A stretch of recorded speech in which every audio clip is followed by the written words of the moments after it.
رمضان المبارک میں یہ 4 چیزیں مانگنے کا خاص طور پر حکم کیا گیا ہے کہ یہ 4 چیزیں اللہ سے مانگتے رہو۔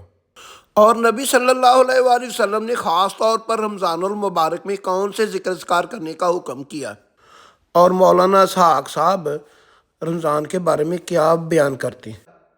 بسم اللہ الرحمن الرحیم، لاکھوں کروڑوں درود و سلام نبی کریم صلی اللہ علیہ وآلہ وسلم پر۔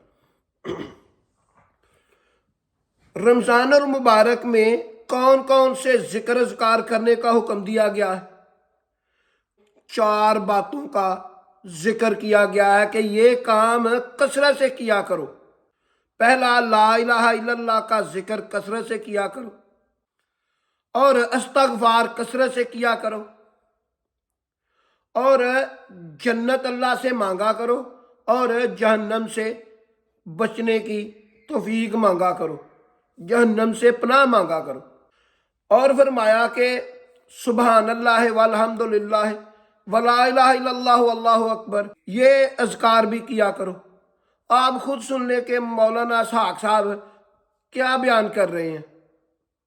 اس سے حدیث پاک جو 4 چیزاں جڑیاں وہ اس مہینے نہ چھڈو، 2 اللہ لی یا 2 تہاڈی اپنی ضرورت۔ ایک لا الہ الا اللہ، لا الہ الا اللہ بہت پڑھو، ایک استغفر اللہ بہت کرو، اور تیسرا اسأل اللہ الجنت واعوذ بہ من النار، اے اللہ میں جنت منگدا کہ دوزخ تو پناہ منگا۔ 4 کلمے فرمایا انہاں دے پکے ہو، دہراؤ انہاں نوں مہینہ اپنی نمازاں دی اگے پیچھے انہاں دے ذکر کرو۔